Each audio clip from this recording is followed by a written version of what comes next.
Hello, everybody, and welcome to the Spoiler Warning Podcast. This is review number 623 with a review of Project Power. I'm Christopher Schnese. And I'm Stephen Miller. And I'm David Klein. And if you're joining us for the first time, the Spoiler Warning Podcast is a weekly film review program. Each week in the show, we're going to dive in, debate, discuss, and argue over the latest films coming to a streaming platform near you.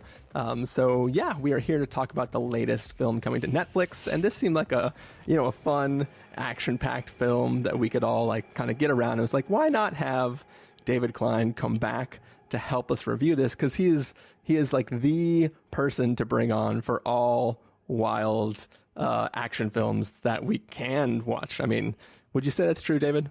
I think it's becoming a trend. I usually lean towards bad Gerard Butler movies, but I'm always down for a Jamie Foxx flick. Yeah. Have we had a good bad Gerard Butler movie in a while?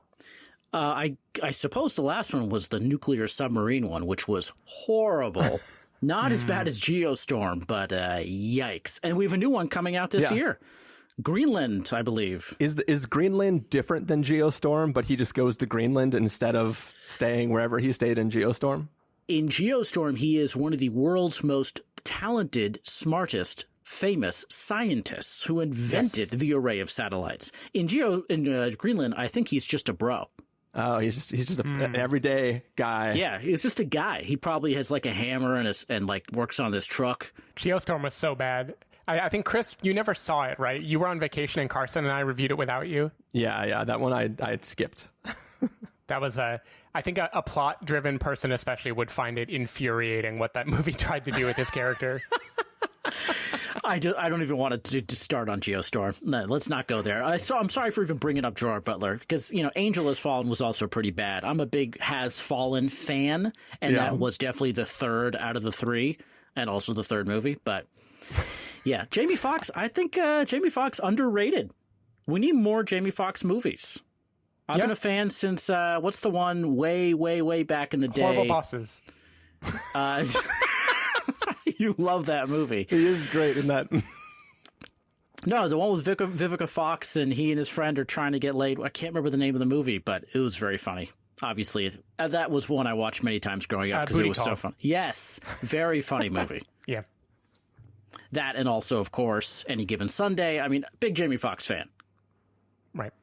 Yeah, well, we're going to see maybe what the test of your Jamie Foxx fandom is when we get into our review of Project Power. So what do you say we do that right now, guys? Let's do it. Yep. All right, we are going to take a listen to the trailer for Project Power, and then we're going to come back and give you a review. Power, power, speak a little louder. If there was a pill Hungry for that money, I'm coming to devour. that could give you 5 minutes Spit it so they get it. I'm embedded with the power. of pure power, I'm embedded with the power. would you take it?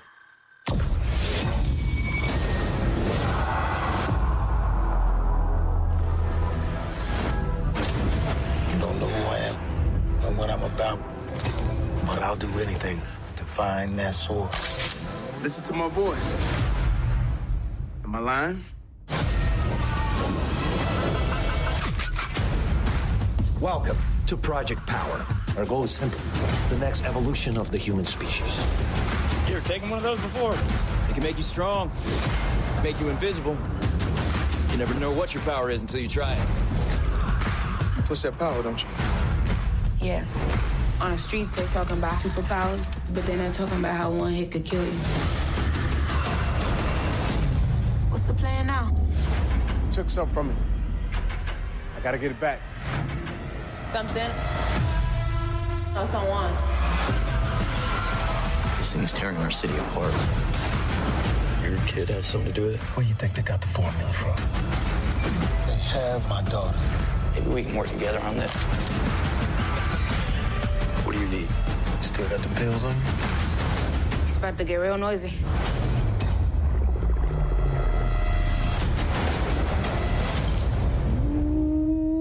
So that's your power. First, we stabilize it. Then we weaponize it. Power goes to where it always goes, to the people that already have it. They think they can just test their product on my city? We'll let them see what happens. I thought we were like Batman and Robin. No, Batman and Robin, that's a movie. This is real life. We doing this. Tell me what my daughter is.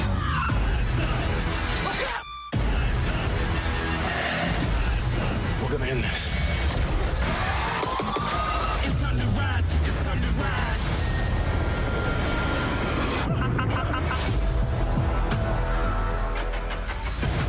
You need anything else? No, I'm fine. Yes, you are.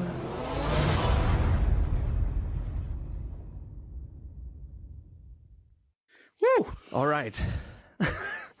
So that was the trailer for Project Power. Basically, in the world of this film, there is this, we'll call it a drug that you can take that'll give you 5 minutes of a somewhat random power that you can wield until the drug like wears off. And there is a group of people trying to figure out where the drug's coming from. And yeah, we'll just if leave it it at lasts that. more than 4 hours, then you're supposed to call a doctor, I think. Good. Very good. David Klein, Yes. what did you think of this Jamie Foxx film? I was a little cold on it the first round, but then I decided, you know what? Maybe I missed something, and I watched it a second time. Yeah, maybe I was so confused because, you know, I was paying attention to the wrong things, like the words and the actions of the characters. So the second time around, I thought, okay, I'll get this. And you know what? I liked it the second time more. Because I knew what to ignore and what to actually pay attention to and what to just not care about because those things, they just never follow up on or don't explain. I'm a big rules person, especially in sci-fi fantasy kind of stuff. There are so many questions about the rules in this movie. It's so vague, and it drives me so crazy when there's just bad rules or rules that are inconsistent or just this is a tough one. I think we need to put this movie into a bucket of other movies that are, you know, straight to video, you know, right on Netflix, that are coming out during this insane time we're living in. If you are unaware, right now there is a pandemic. It's amazing that I recorded with y'all a few months ago and we are still here. But yeah, it's like any kind of content is a good thing in this world. This one was pretty tough. Not terrible, because I think there's some very interesting visuals that I think were innovative and just something I never even seen before. But I also think we need to talk about how special effects, while they get better every year, also get worse in some ways. And I'm starting to see, not just in this movie, but in other movies too, I'm starting to see a lot more green screen on things that used to not have green screen. And it's really frustrating. I don't know how how it's just becoming more obvious. There's one example where Jamie Foxx, and this is not a spoiler, is like holding on to a railing, and you could just see he's not holding on to a railing. You can see he's not there. It's so frustrating. But anyways, I hate to break this to you, David, but it's always been green screen. What? No, I was just going to say that pretty soon there won't be a single shot in any movie that isn't just green screen because that's the life we what's live weird in is in now. the credits of this movie it said like 95% filmed on location in New Orleans, and I don't know what, like, did they have a green screen in New Orleans they were using? Yeah, well, that's what they're doing. If you watch behind the scenes now, they will set up a green screen on the city block. Yeah, there's a great Twitter thing I saw on Twitter of how they filmed American Pickle, and yeah, they've got a green screen right in a New York City street. What I love about this movie is a unexpected buddy cop movie, and that especially if it's between like an adult and a minor, I think those are always fun. I'm super into that. I think the real star of this movie is a young woman. I think she was very entertaining. So yeah, this movie had a lot of good qualities. A big bad guy problem where it was like, who's the bad guy? What's the motivation? What's going on here? I just was confused. So anyways, I think Thought was the bad guy. Thought, yeah, exactly. You just have to enjoy the visuals of this movie, and I can't wait to talk about a couple of them that were particularly just like, whoa, that's so different. So, I'm into it. I look forward to chatting about this. All right, Steven, what were your thoughts? Okay, so this was very dumb, for sure. I mentioned before I didn't watch a trailer before seeing this, so I knew that Joseph Gordon-Levitt and Jamie Foxx were in it. I knew it was vaguely super-ish. Like I knew enough to not need to see a trailer. it was very dumb. It felt more like a pilot of a TV show to me than it did like a movie in its own right. But I think it would have been like a kick-ass pilot of a superhero TV show. This movie is all style and no substance at all. Like, it is just a vibe. It's like a look and feel and a bunch of like music drops and actors who are chewing scenery and having fun. And the story is dumb as shit. It doesn't make any sense. I liked it more than Bloodshot. I definitely liked it more than Bloodshot. I think I had more fun. Maybe quarantine has just gotten to me more now, where I appreciate the need for these mindless type of movies. But I liked the energy of this. I thought it was never not fun for me. It was always like zipping between scenes. There was always some kind of fun, albeit kind of not great set piece around the corner.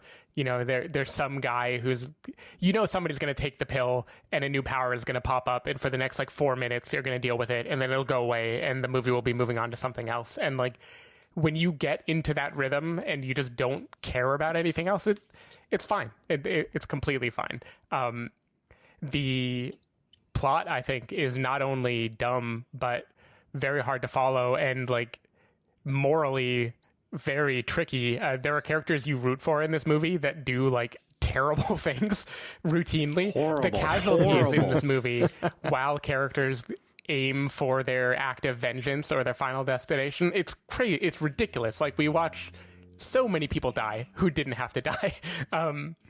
That is a little bit crazy. It also feels like a movie where it was originally like 2+ hours and they just cut a lot of it to trim it down, because like there's a phrase that Jamie Foxx's character repeats, like, "Am I lying?" That feels like it's supposed to be like, this is the through line, this is bookending, like what we know about him, it's how he announces who he is. Didn't mean anything to me. Like, whatever they were trying to tee up, like, it wasn't a catchphrase the way that they wanted it to be a catchphrase. It felt very forced, and like 20 minutes of the movie were cut that would have like justified the use of the phrase a little bit more. I don't think it even would have justified it, though, because it feels like he saw Joseph Gordon-Levitt get his Clint Eastwood impression, and he's like, hey, I want a tagline too. But the tagline for him could have been, "Do you have any gum?" Like, it was so inconsequential and not proven as to why he was even saying it. It was random. I love that you mentioned the vibe of this movie, by the way, because I think that's a good way of putting it. However, I feel like the vibe between the first 30 minutes and the remaining of the movie was two completely different vibes. The first 30 minutes was super colorful in a way that was was abnormal.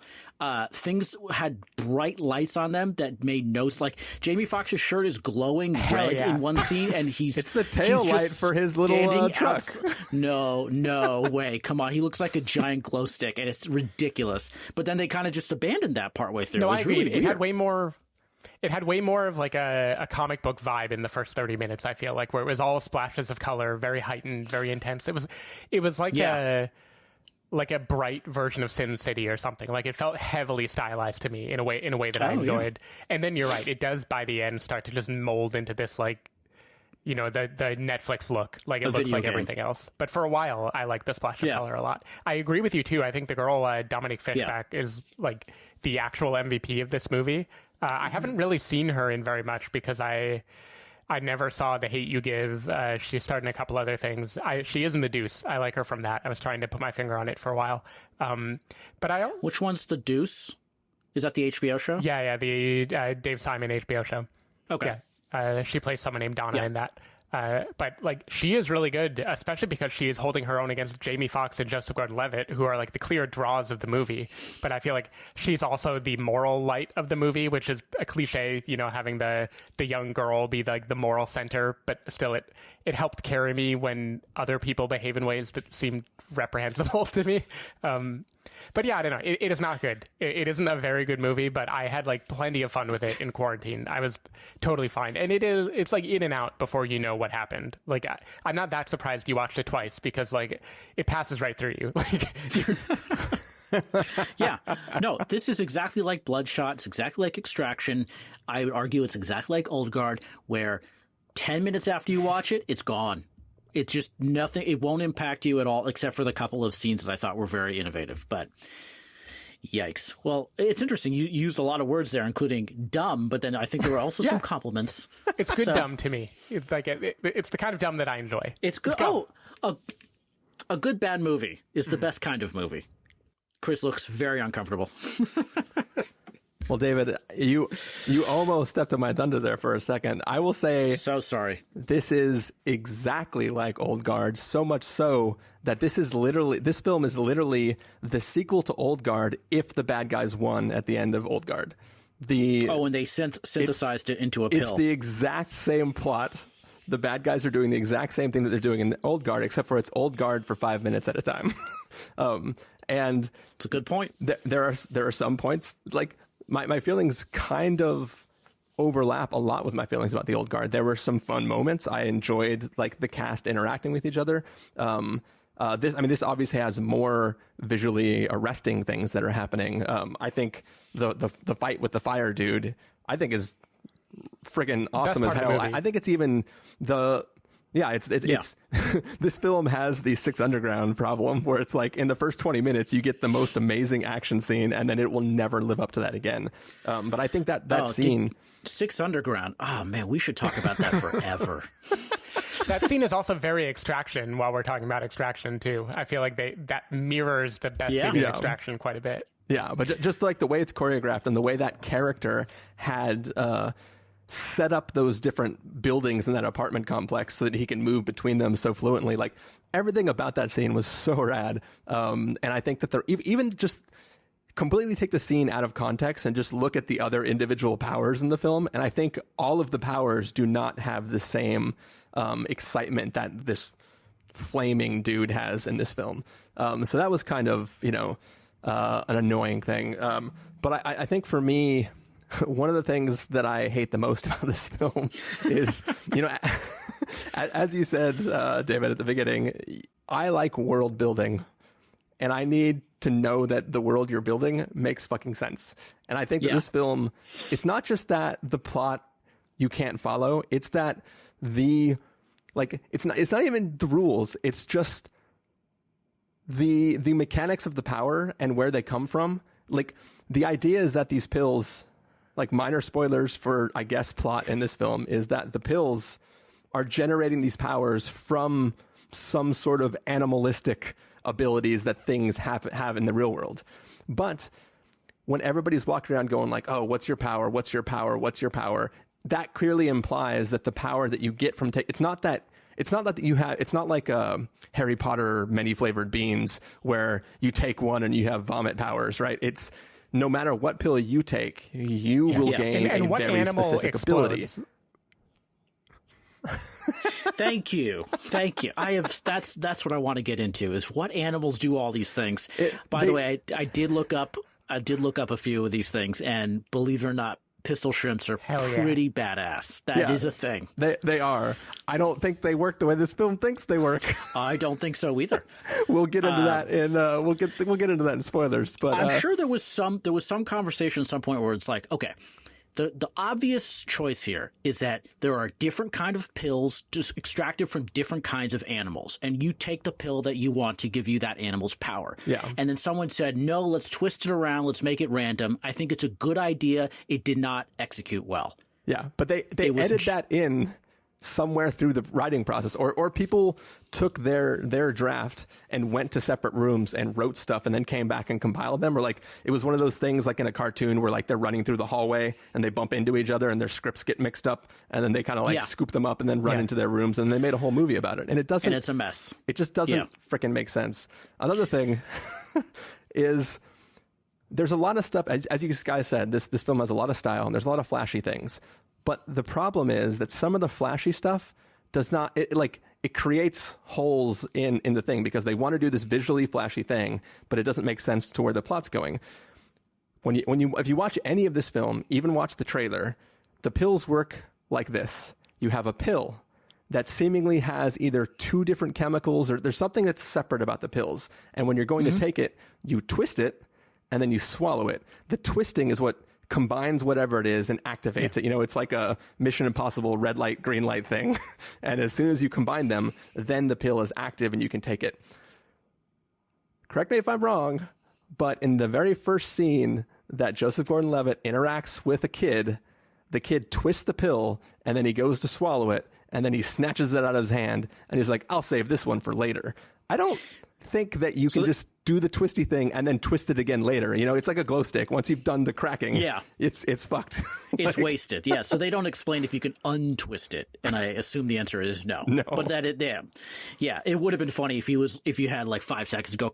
Oops, never mind. So I didn't notice that he was taking or saving that one. I thought he like grabbed it and then threw it or whatever. No, because she makes him pay $500 for it, and I don't think she had because she had. I thought she was selling to him separately, but she only had 3. And for some reason, Joseph Gordon-Levitt lets the other 2. I guess he didn't know they each had one, because it's 3 guys who each have one of the 3 that she got out of her box. And then, yeah. The rule that really drove me crazy was, what is the permanent effect of taking one of these pills? Because some characters get their natural look back, and some have really weird but kind of interesting scarring. Yeah, and it drove me crazy. Well, I just kept thinking, like, okay, so the fire guys, are the fire guys not fireproof? But no, guys, you're missing the obvious thing here. Is the fire guy is fireproof for 5 minutes, but he's emitting fire. So when that timer runs out, he's still on fire. He has to put himself out, right? Like, so. So he'd be horribly burned. Yeah. So as soon as your timer runs out, if you're still in a bunch of flames, you got to stop, drop, and roll as fast as you can, because that fire doesn't magically go away. So for the bone guy, does his bone slide back into his arms and legs, or is he... Are we talking about like Wolverine elbow? Yeah, or as soon as his is over, it's like he has to have dramatic surgery to put everything back in. I mean, because there's also the bendy bone guy who's like the that was rat gross. that can fit under stuff. Oh, I didn't put that together. I was trying to... I was paying close attention the second time. They said it was like a frog, right, that can break off parts of his bones to attack a thing. I don't think those frogs retract those bones. I think they're just broken. They're out. Yeah, until, shit. Yeah. Until you heal somehow. So that guy has a really bad couple of months every time he uses his power. This does remind me of the overlap of this with X-Men, too, because, like, Wolverine, it hurting when he shoots out his claws, but because he's invincible, he can do it. I don't know. It reminded me of the rules of this a little bit, if you can call them rules, which I bet there are not many. This guy was definitely not invincible, though. No. I did like how often you could just shoot these people. They were just like, oh, never mind. Doesn't matter. Yeah, you're super strong. And then I did like, so if we want to play that game of connecting all the animals to the powers, so which one makes you bulletproof?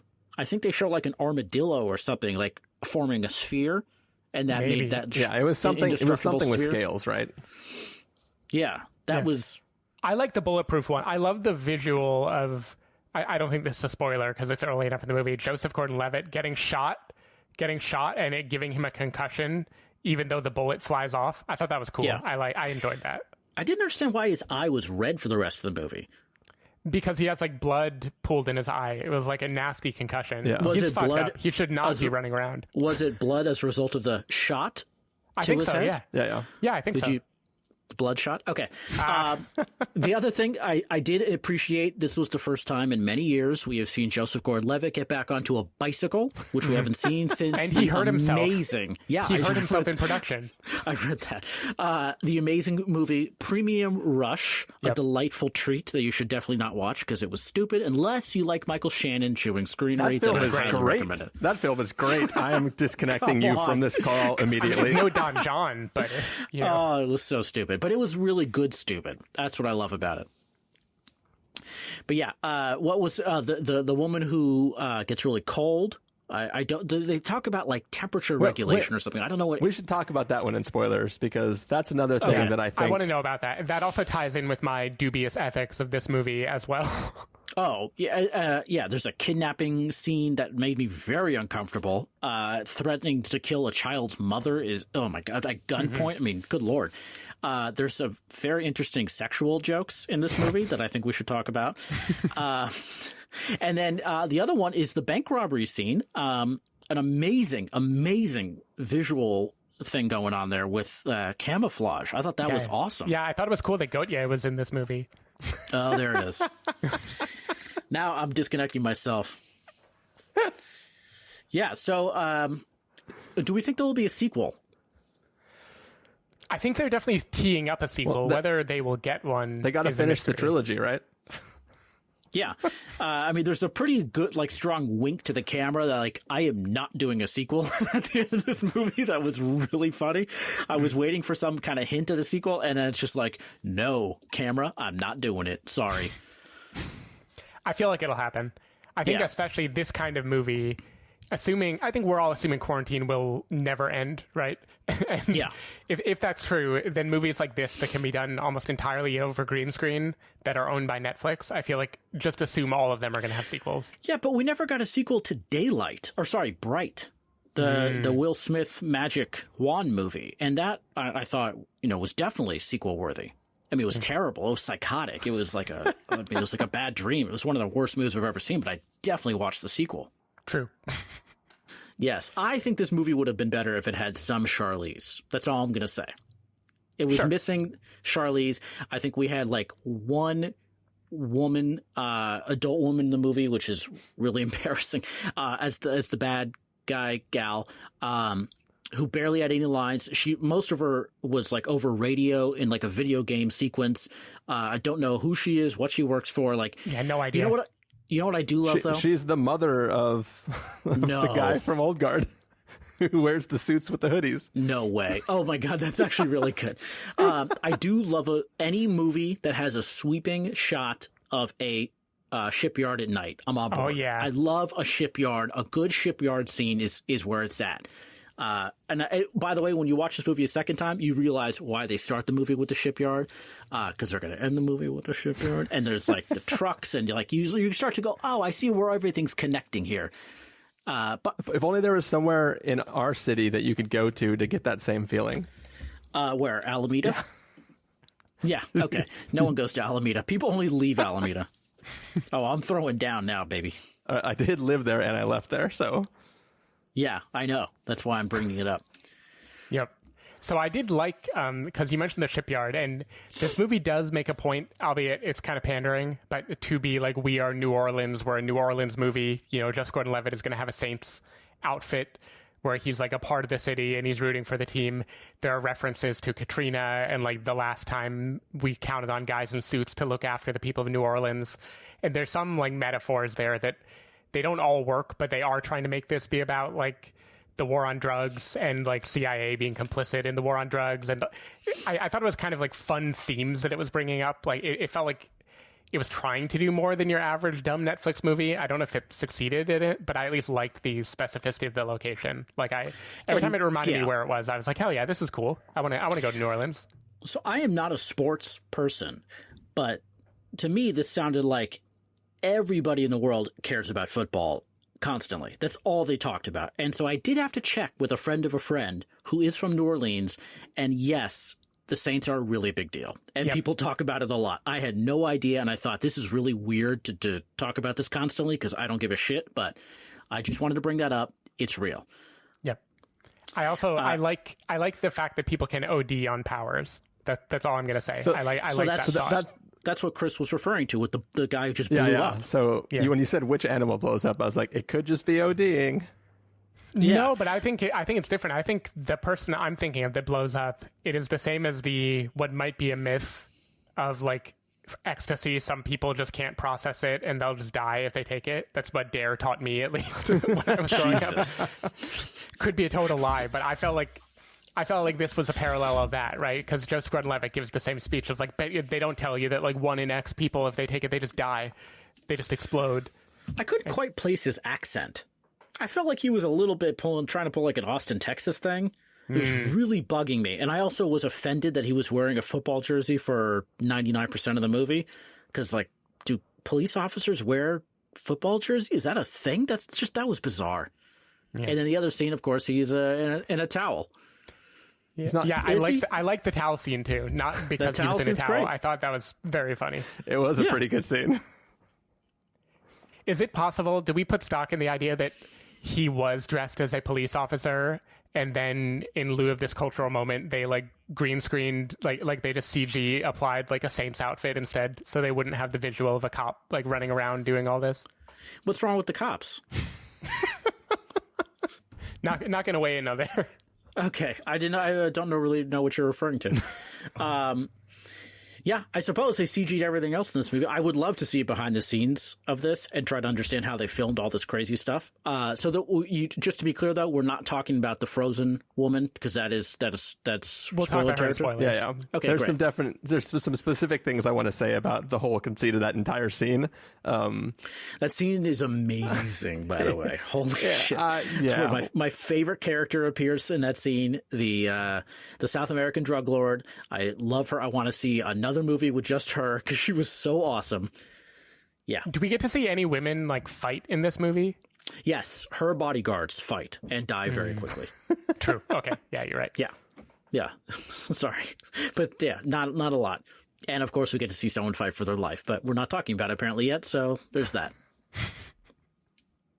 I'm right now just going through Google image search for this movie, looking at every frame of Joseph Gordon-Levitt and trying to figure out if this is a CG'd on jersey.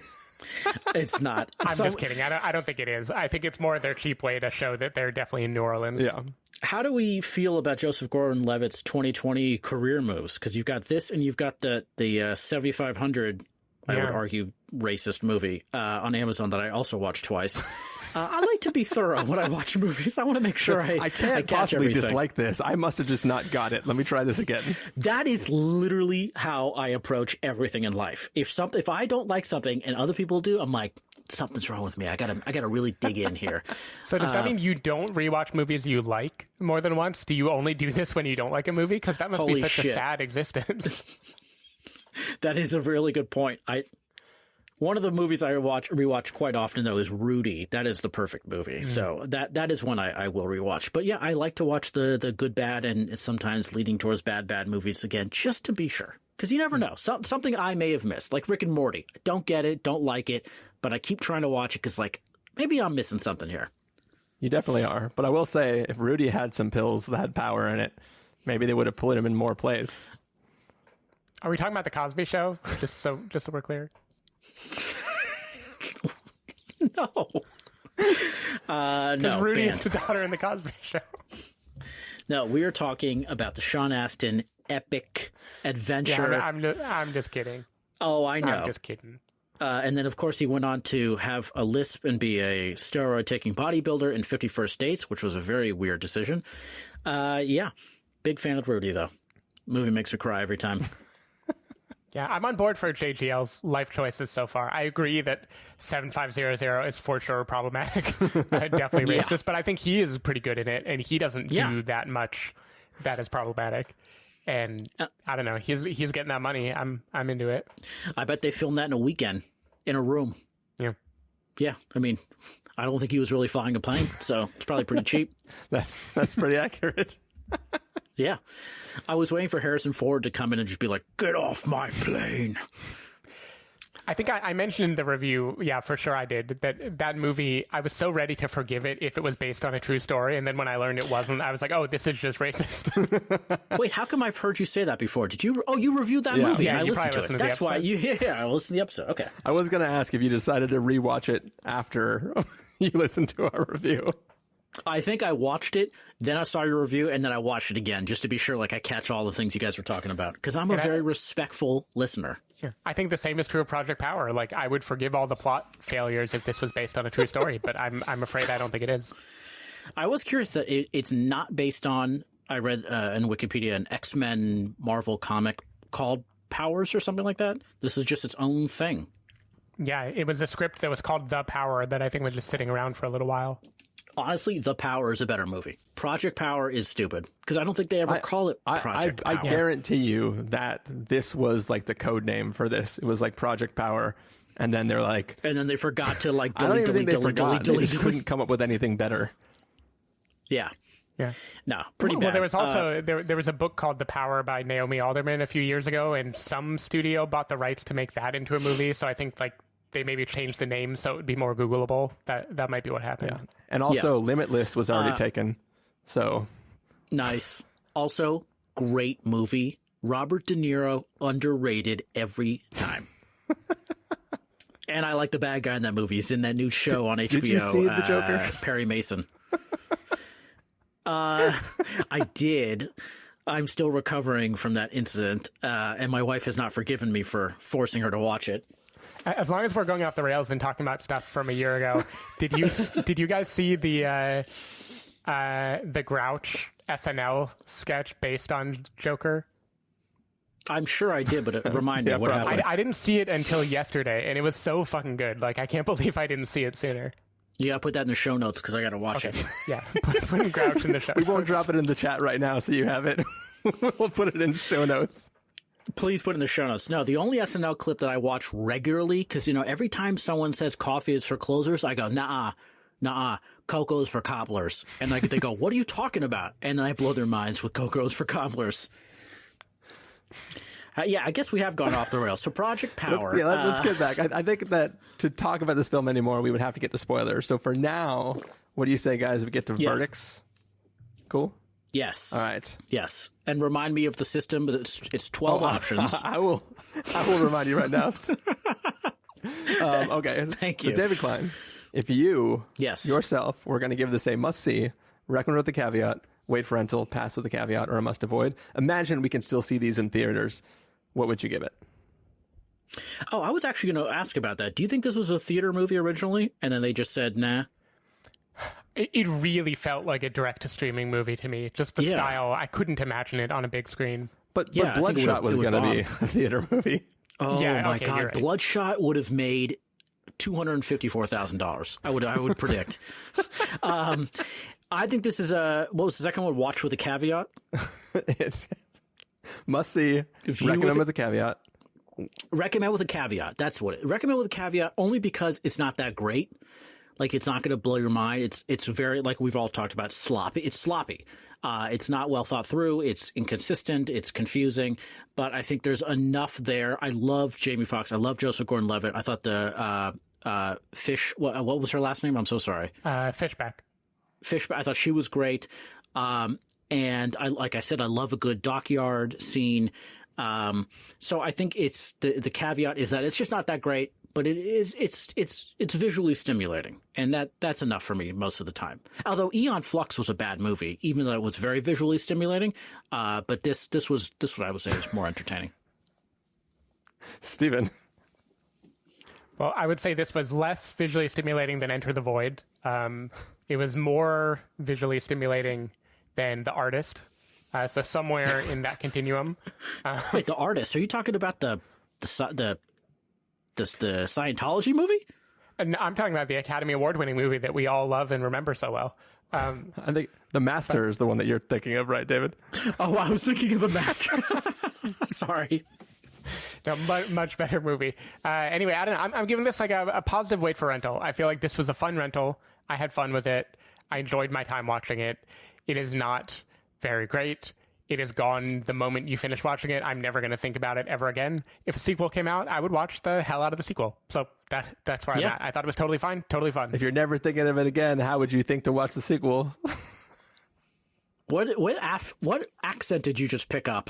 What was that? Did you just fly in from Jersey just there? What was that? I don't know. I don't know what you're saying. If you're not going to watch you can't watch the sequel if you don't care about the first one. Heckler Chris just immediately adopts a Jersey accent. I'm sorry, I wasn't going to let you get away with that. That was really ridiculous. Sorry, continue. Is this where we learn that he only has an accent when he says, wait a minute? Wait a minute. Now, Joey's Pizza is better on Carmine Street. I need that fresh pepperoni. Don't go there. Speaking of which, you guys got to do King of Staten Island next. We did it already. We did. It's like you don't even listen. I do. Shit. Continue, it's my favorite thing is like when I listen. That's where I got this tattoo from. I don't have a tattoo. Oh my God. But it's like when I listen to other podcasts that have like special jingles that they always play during the same segment in every episode, and then they have a guest on, and they're like, that's pretty catchy. What is that? I'm like, what surprises me is that means they're playing the jingles live, like into the headphones. And I would have thought in post is when they do it, but they must do it live because people react all the time. It's so much better to do it live. Editorial note. There it is. Anyways, I am also going to give it a wait for rental. like what I said about Six Underground, just go watch the first 20 minutes of this film on repeat because it's until you fill 90 minutes. Because it's amazing. The rest of the film, like there was never a point where I was hate watching to finish. I was kind of like, whatever, I'm following along. But it really, it was aggressively dumb anytime. And that's the thing too. They don't have to continue to try to explain things. This film did not require them to come up with rationales for anything. They could have just been like, oh shit, these pills give you powers. How are we going to stop them? But instead they're like, no, we're going to take 5 minutes not doing a Jersey accent. No. Hey, Joey, you take 5. Do you even know how these pills work? Ronnie, can you get me another beer? Come on, Ronnie. No, you're right. They didn't do the Jurassic Park. Jurassic Park did this perfectly, where they just gave you a little bit of information and they made it fun. And this, no. But yes, so that is going to be the end of the non-spoiler part of this review of Project Power. We're going to say goodbye to everybody who doesn't want spoilers for this film for some reason, and then we're going to come back and let everybody have some fun spoiler chatter, hopefully. But for now, David Klein, if people want to find you throughout the week, where can they do that? Yeah, you can follow me on Twitter. I'm D.I. Klein. Steven.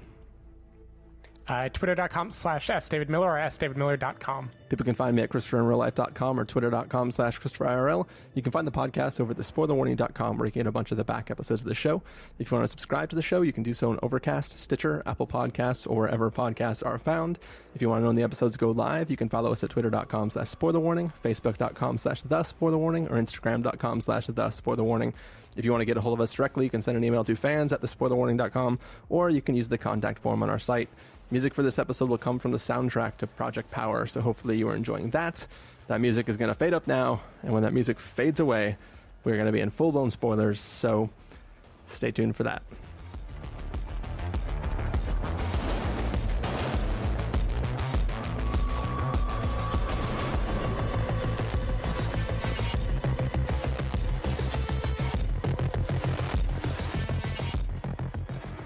All right. We are back. It's time to twist and then pop your pills because we're gonna get full blown into spoilers here. And sorry to tell you, it's probably gonna last more than 5 minutes. But that's what I wish he said. Nope. Walking away. Anyways, so where do we want to head first to in spoiler territory? We can talk about Ice Lady. We clearly all want Lady. to. Yeah. Tell me about Ice Lady, Christopher. All right. So I said in the main review that I was really upset at the entire conceit of this entire scene. And that is to say that this is a theoretical drug deal that's happening. It's the equivalent of like a weapons handoff. You have the buyers coming. It's like, imagine the same exact scene, but it's like a nuke in the briefcase instead of a bunch of pills, right? It's basically, you guys come in, I'll show you the merchandise, I'll do a demonstration of the destructive force that these can unleash, and then we'll exchange money and everybody goes home and everybody's happy. They've created this thing, this cage of sorts, this giant test tube that allows them to manipulate the person inside so they can see how these powers react. This person takes the pill and begins to freeze.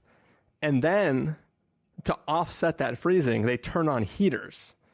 And then, when the heaters get destroyed, she freezes to death? Why? First of all, if you were trying to do demonstrations and you're already following every single person who takes the drug, and you're seeing how they react to it, why would you not just find and kidnap one of these people who survives it and put them in the cage and just show them what the power is? If there was no machine to offset her freezing, she would have just instantly died, and they would have never bought that shit because the person who takes it instantly dies. They can't do anything. So what was that scene supposed to be? Because when the woman goes like, I'll take them all, we're getting out of here, it didn't make sense because what she saw was don't ever fucking take these pills if it turns out your power is ice power because you're just going to die before you can do anything with it. That entire scene... I don't get what ice power does. I really don't understand ice power. It seems like her power is having just really bad internal temperature regulation. Yeah. So a lot of things happen in this scene that I love so much. So one, This is behind a payday loan place, which is very random. There is one security guard with a clipboard. This is less security than you would get at a nightclub that the young people go to. There are ice sculptures in this place that somehow are connected to liquor machines. That shit's real. So there are bartenders, there are waitresses, and a whole bunch of people. One of them is wearing a mask that we don't know why. Like out of this when it always sunny in Philadelphia when they go to the orgy party and they're all wearing masks. Is he the one that blows up? Yeah. He is the one that blows up. But what's so good about this scene is what's happening as the woman is dying, as she's freezing to death, and the camera is pointing out from the cage, and you can see the fighting, Jamie Foxx just beating up people in the background, and it's really entertaining. I watched that scene a couple times. That was impressive. But you're right. It was pointless. I like that scene as well, but that also is where I ethically felt strange because this woman is dying. She needs help. Her boyfriend, husband, I think it was Machine Gun Kelly. I don't remember who was who in this, but it was someone. He's like trying to get her out, and then Jamie Foxx like rips him away and just kills him, and then she dies. Yeah. Like Jamie Foxx does not give a fuck about anyone in this movie. Jamie Foxx kills a lot of people. He couldn't have saved her though because like the heaters are broken. That's the only thing that's going to save her. Like you could get her out of the glass, but she's still freezing to death. Like there's nothing to stop that, which is what I thought was really stupid about the showing of this power. Well, the timing of it is also strange because well, first of all, I didn't think it was just that she was going to freeze to death like normal. I thought this regulated temperature thing somehow caused her body to react to compensate for it. So like if it is really hot in there, she will exude ice to compensate for the heat, and therefore you can see how much like what her body is willing to do. I kind of thought the ice was maybe the same as the fire skill. Like if you had made it cold in there, then she would become fire. But I didn't really get it. Oh, but she just dies. So she starts to freeze, and the guy with his iPad goes like, "Oh, you are about to witness a rare thing." And he's like, "Let's turn up the temperature to make it more comfortable for her." And then he turns on the heater, and she goes from being like, "Ice," to going like, "Oh, I can draw hearts with ice and blow kisses to people." And like it seemed like the only reason she was even being able to function was because they made it hella hot in there, so that way she could be fine with her temperature. Hey there, this is Christopher jumping back in from the future during the edit. So I just rewatched the scene that I am ranting about in this exact moment, and it seems like the impression is that this the pod or the tube or whatever it is that they created was designed specifically to test a person's powers, and if they cannot control the power, they use the pod to regulate that person for the 5 minutes it takes for the power to wear off. So that is actually what is happening in the scene. It still seems weird that the arms dealer woman would want to run away with a case of these pills if she doesn't also have this pod tube thing. But I just wanted to correct the complaint a little, if I could, so you can save your emails. Just kidding. I know no one's going to write it anyways. All right, back to our ranting. And as someone who has worked at many technology companies, most of which trying to raise money, what do we always do when we do a demonstration? We make sure it is not random. We lie, Jesus. I'm not gonna walk on that one. But we make sure that is a repeatable demonstration with no risk. Right. To have it be random is incredibly stupid. They should have had someone who has like a normal power, a minor power that is repeatable. That's the thing, though, is they're literally tracking everybody who takes the pill, so they know that they could do it. Like, they could have... Yeah, but they wanted to show off, like, the guy's girlfriend. Like, hey, come up here. They're trying to enchant her. I just don't know. If I'm her, even if this tube works and I'm safe, why would I ever buy a pill after that? Like, what a terrible power. Yeah. Yeah. That's my point. Yikes. Yeah, and you have the South American drug lord. She's badass. I love it. I love that she has a briefcase that's bulletproof and she's running away. I mean, I want more of her. She was also, great. The exploding guy, was that the first time he had ever taken a pill? Probably. No, I think it is. I think some people, they like don't take well to it and they just explode. But it seemed like he had that one ready to go in this universe. Right. He didn't run over to a briefcase, open one, and take a pill, right? He's like, get out my pill. I think he took one from a briefcase. I think they spilled or something at some point in the fight. What was also great in this scene is the monologue that Love Actually guy or Westworld guy gives, where he just, the power, we are all going to be so powerful. What is your power? And I think the drug lord woman interrupts him to say, like, I got it. How about the demo? And then I think he keeps going with his monologue to just lean into, did I mention the power? You're going to have power. That's where I lost it. Like that's kind of like a thing that's throughout the movie. Is this movie silly, serious, jokey, dramatic? Because it went back and forth so much. Like that scene was ridiculous. His monologue, it made no sense. So I don't know, it really bothered me, that monologue, because he could have done just a normal, like, this is amazing, we've worked really hard on this, my team, we're so proud of it, this is going to be worth millions, you're going to be so... No, he went full cartoonish, like High School Musical insanity. Yeah, and Love Actually guy is also, to me, like, represents the problem with the story arc of this movie, because he is like big bad number 2 of at least 4 and potentially 5. Like, this movie cannot decide what bad guy they want us to fixate on. He's just yet another guy who seems like he's going to be really bad, but there's only from the time that he takes the pill and becomes that like weird cancerous blob creature to the time that he dies, it can't be more than 3 minutes, right? I feel like there's very little of that scene. No, I think it's 45 seconds. He grew too big to be able to move through that room, right? Mm-hmm. Yeah, he became Shredder from Teenage Mutant Ninja Turtles 2. Fair. After Shredder drank all the ooze. Come on, but throw then, me like, a life raft here. Jamie Foxx is looking for like interesting facial hair man, but he's actually just a henchman of the real person who's in charge. And the layers are just, it makes more sense as a video game, I think, than it does as a movie. Also, so there's these 2 guys, and we never really get an understanding, like the 2 guys in suits who are like the Men in Black who go around, and one of them was not the Biggie, the guy with the beard who they call Biggie, which really bothered me, because you're writing the movie. You can call him Maurice. You can call him Minerva, anything. Don't choose Biggie. Maurice, I immediately think of the orangutan from Planet of the Apes, which I think would be great. That would also be a good name for that character. But you could have named him David, like anything. But no, Biggie really bothered me. Should have been Tupac. But yeah, so there's this, I assume the 2 guys in suits are with Biggie, and they are somehow connected to the government because they can tell the police what to do. And that made no sense. So they never explained the conspiracy because clearly the government / CIA is somehow involved or behind this, like the military testing and all that. But then the bad guys are all shadowy and kept apart from it. And I don't know why they don't connect the dots there. There was something that made me laugh a little bit. So the young woman who's also a drug dealer who Jamie Foxx kidnaps and says, I'm going to kill your mom, really freaked me out. He throws her in the said, trunk, do you want me to kill your mom? Thank you. He did nothing wrong. He and this woman, they go to a market, and that's where the woman is told, if you ever have a problem, go to this market. She goes into an office room. Now, this office-looking room is actually in the back of a truck. Yeah.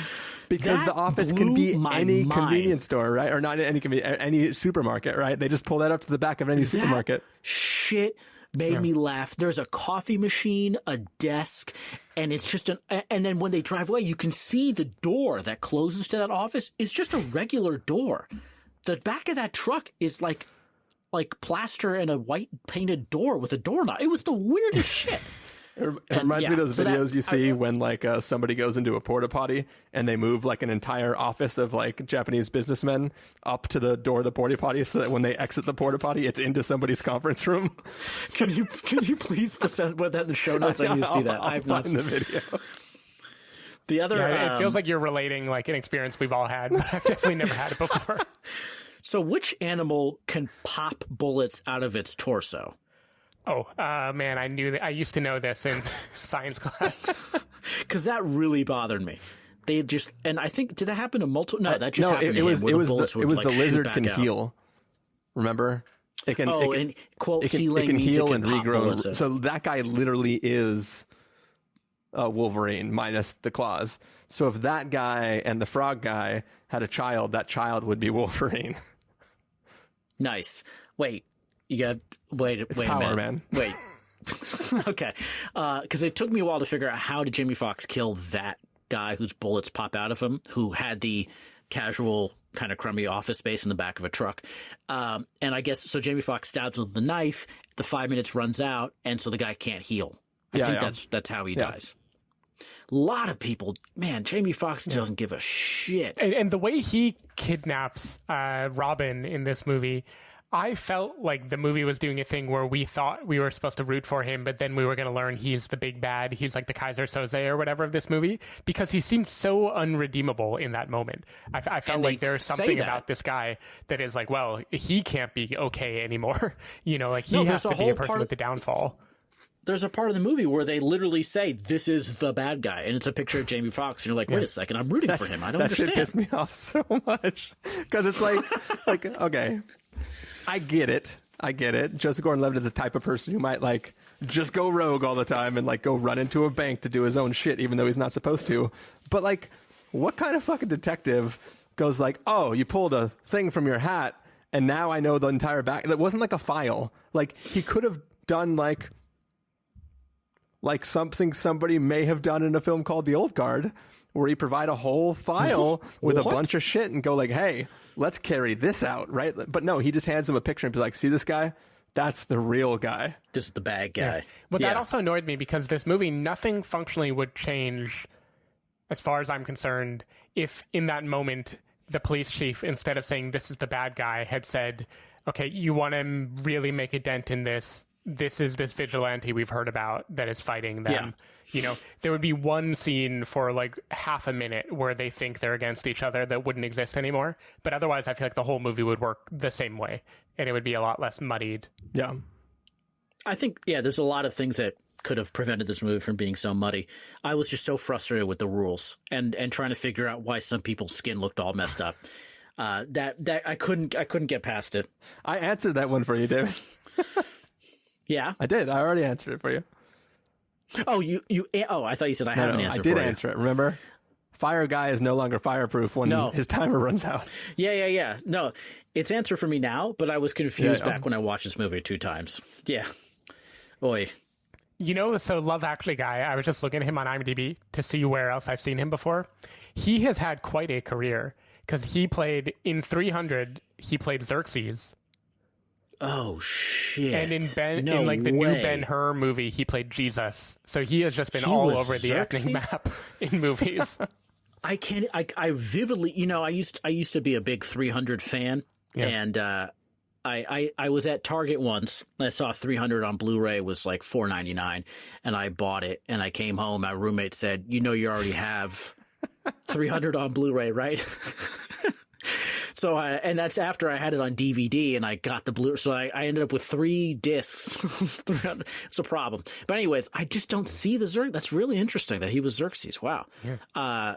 Talk about a sequel I did not like. Oof. Didn't like the second 300 movie. No, just watched the first one twice. Yeah. Hated that one. And we're back to talking about Gerard Bartlett, who I'm glad we never really get away from this conversation. He wasn't in the sequel. We don't have to. No, a big mistake. Not having the Spartans in the sequel until like the last 10 seconds. That was the mistake of the movie. And I was talking about this after we watched it on the bus, and my roommate was like, you're shouting right now about how you missed the guys in 300 in the sequel. I thought, oh, okay. I should relax a little bit. But yeah, so this movie, if we ever get out of COVID, maybe we'll get a sequel. What do you think? So what do you think? We got Extraction, Old Guard, and this. Who's going to make a sequel first? What is your question? Sorry. Who's going to get to make a sequel first? Because can you do all 3 at the same time? I feel like Extraction has to go first. I think Old Guard will go first. Because of Charlize. Everyone loves Charlize. You can't get enough of her.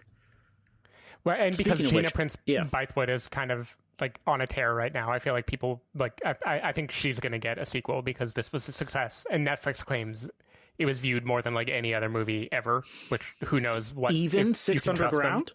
The classic 6 Underground? God, that movie, that was tough. That was a tough one. That really hurt. Really hurt a lot to watch that. Cool. Anything else? We have to talk about Jamie Foxx's power in this film. Uh-oh. Oh, shit. Okay. Set the stage.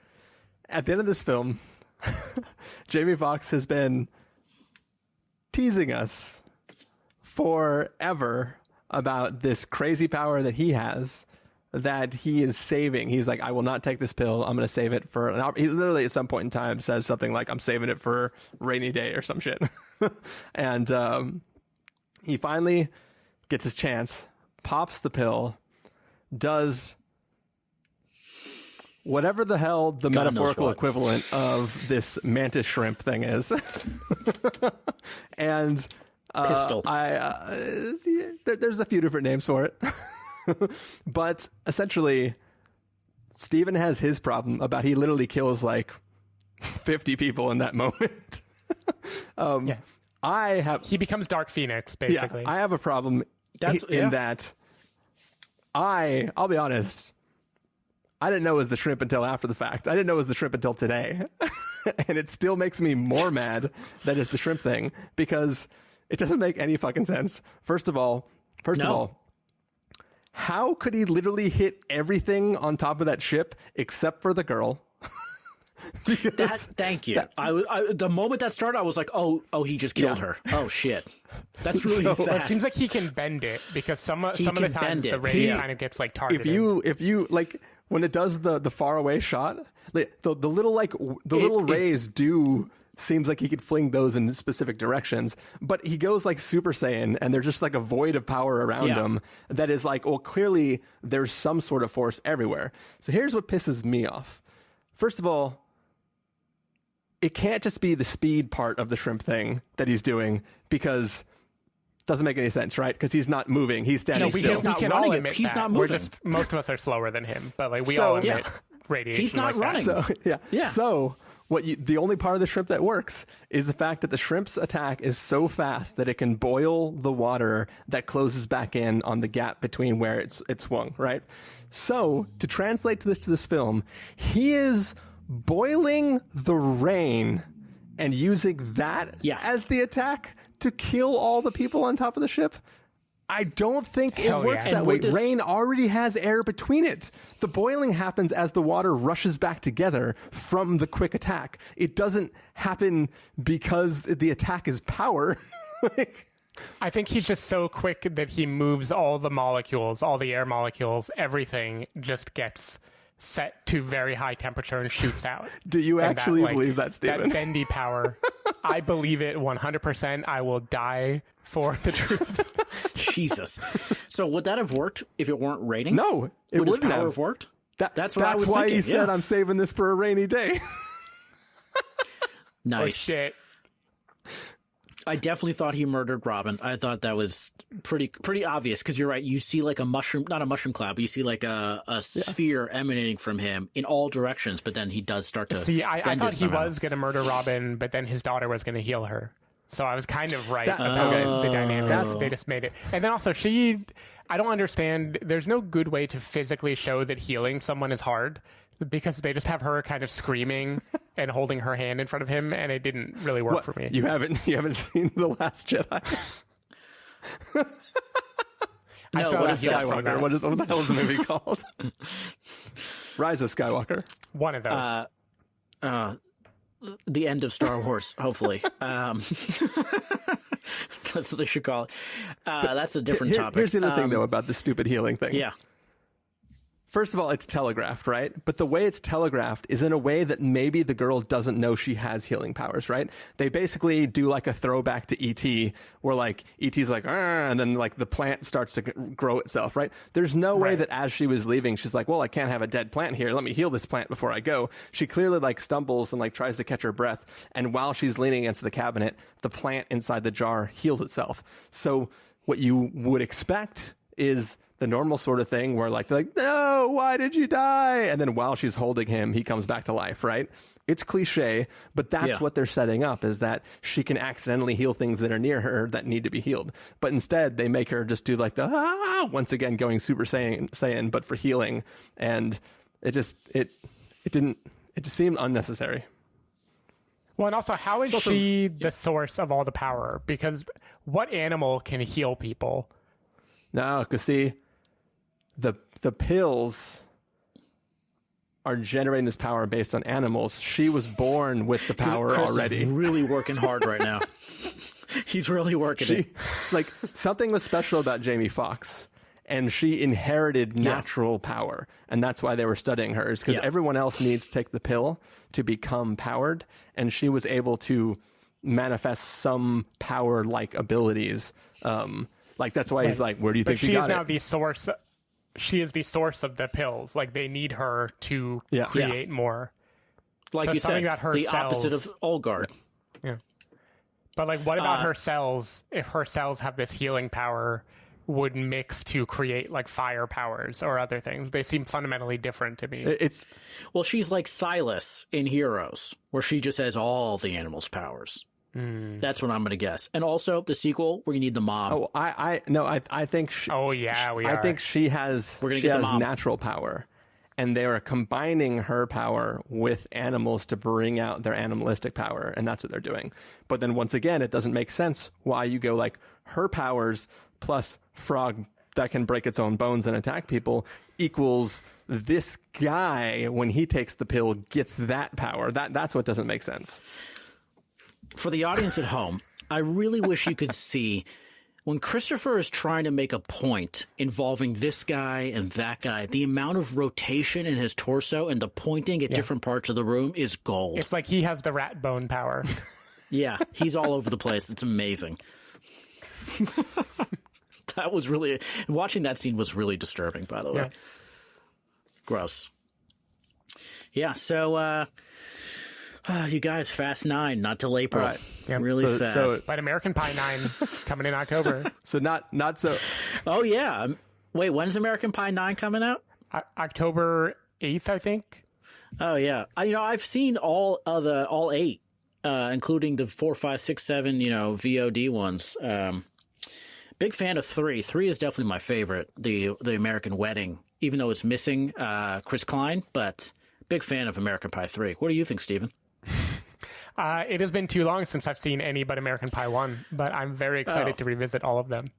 Yeah, I think we could, really get a good taste of Eugene Levy, actually in all 8 movies. Really curious if he's going to make a cameo on number 9. It is maybe time to rewatch all these movies. He's really the Stan Lee of the American Pie franchise. Thank you. Yes. And Schitt's Creek, he's also amazing in. But yeah, American Pie, could be good. Could be a good time to rewatch. Chris, you were saying? Yeah, what were you saying, Chris? It won't even make sense now. You guys just went on without it. It'll just have to go like a power. You guys took more than 5 minutes, and now it's gone. Great. Okay. We'll see about that. Okay. Any last thoughts, guys? Watch this movie so we get a sequel. Thank you. All right. Take care, guys. Bye. Stop wishing. Start doing. Find your power.